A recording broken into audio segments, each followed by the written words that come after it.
when they say the food that is around you is your medicine and you should treat it like so, lest medicine becomes your food. Yeah, when I gave birth, one of the foods that I had a lot of, because it was aiding me in having stable supply of breast milk, was this. I was a stay-at-home mom, so that means the children were always latching, and it would be so painful if I did not have supply. So garden eggs were those ingredients that my mom taught me how to make, and also made sure that I had almost every day. The soup made sure that I had supply on a daily. Hello there, my name is Rita and I'm the cooking nurse, and in today's video I'm going to be showing you how to make this magical plant. It's a vegetable. We call them Ntula in my village, but these are my secret breast milk booster meals that everyone can actually get access to in their local market. So we start by plucking off the tops, which are a bit hard and rough and they are not edible. Okay, at least we don't eat them. And I am going to go in with a cut deep enough, but not deep enough to cut it apart, so that I can see if there are maggots growing inside. Those are not edible, then I'll just cut them out or throw the whole thing away if it's fully infested. And then yeah, that's it. It's also going to increase the surface area for the water to cook this down in a much shorter time. Onto fire, I'm going to fill a pot with water, just enough to cover my garden eggs, and then I'm going to transfer them in so that the water starts boiling with them inside. That way I do not get to spend a whole forever on this. And then I am going to go on ahead and put in some salt, yeah, so that they do not oxidize or like darken. Yeah, all this information I'm giving you right now. There is more to this. We are hosting a masterclass on the 6th of May at the studio, and we're going to be sharing on how you can run your kitchen smoothly, how you can keep some things like these tomatoes. You can't believe these have been here for over 2 weeks and above, and they are still fresh. They're not molded. They are just okay. We're going to be sharing all that information. I'm going to share the poster below, but you can also reach out to my Instagram. The poster is there, and then you can see how you can book a slot to be part of this moving or life-changing opportunity to be able to be the greatest homemaker. And that information, you can pass it on to your children, your house helps, and everyone else that comes in your home to help you.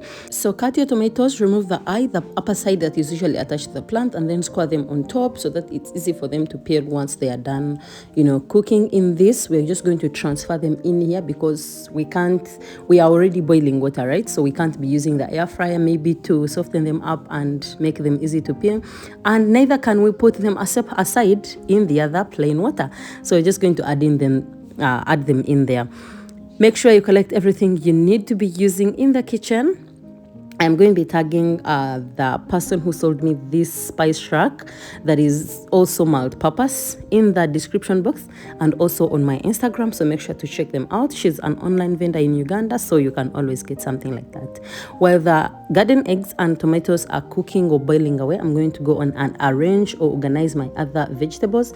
I'm using a red onion because these are the commonly available in my village or in my where I buy things, and the yellow ones are also there, but just a bit pricey, so I'm going to be using these ones. I'm going to also add in some local garlic, about 2 cloves, just enough, and then put them aside. Guys, if you haven't subscribed yet, again, I am going to be on my knees. Okay, I'm on my knees begging you to please subscribe, as this helps the algorithm send this content or this video to other people who would be interested in this kind of videos, and that in turn helps me grow. So I am hoping that you would wish me that. So please give this video a like, subscribe, share with your friends, and leave me a comment in the comment section. And please do not skip some of the ads, okay, because you'll be making me some money, okay, and we need enough funds to keep these videos coming through. That is one of the ways that you can support a creator in case you're not able to pay for their physical classes, you're not able to maybe join their membership groups and stuff like that. It's just kindness all through.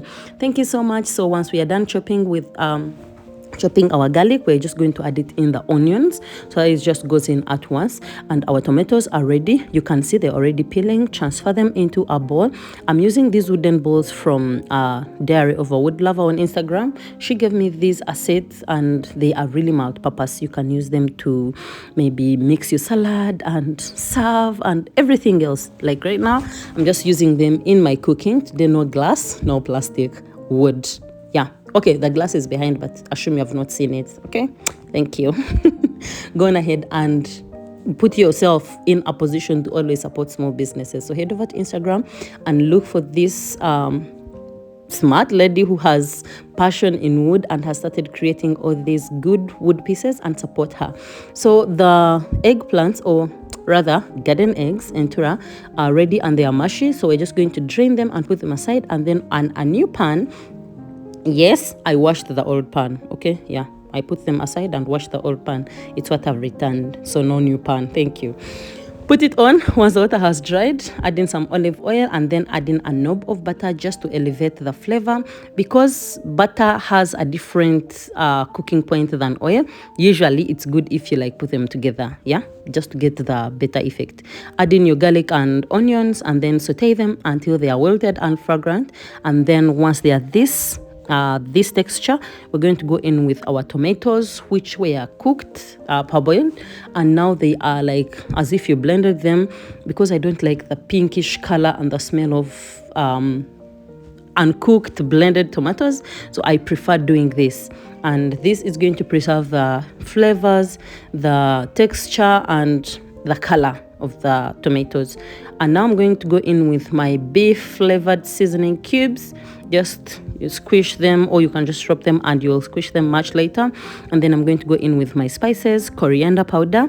As usual, I'm using half a teaspoon. If you're not cooking for many people and you're not sure, you don't know your way around spices, please keep it under a teaspoon.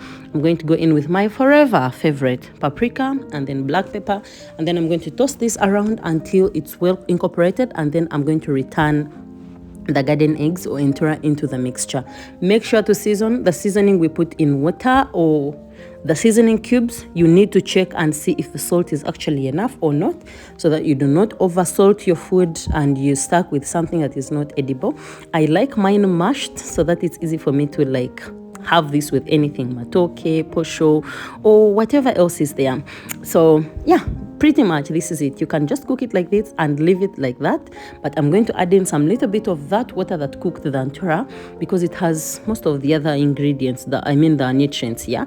So I'm just going to use that little bit of stock and then make a stew of Ntula. That's it. I'm going to garnish with some coriander and you're done. Enjoy your breastfeeding journey with these easy to make meals in your home. I'll be seeing you soon in my next videos. Please make sure to sign up for my masterclass and come in as we learn more of these things that are already in plain sight, but maybe we did not know about. And that's pretty much it. Thank you and see you soon. Bye.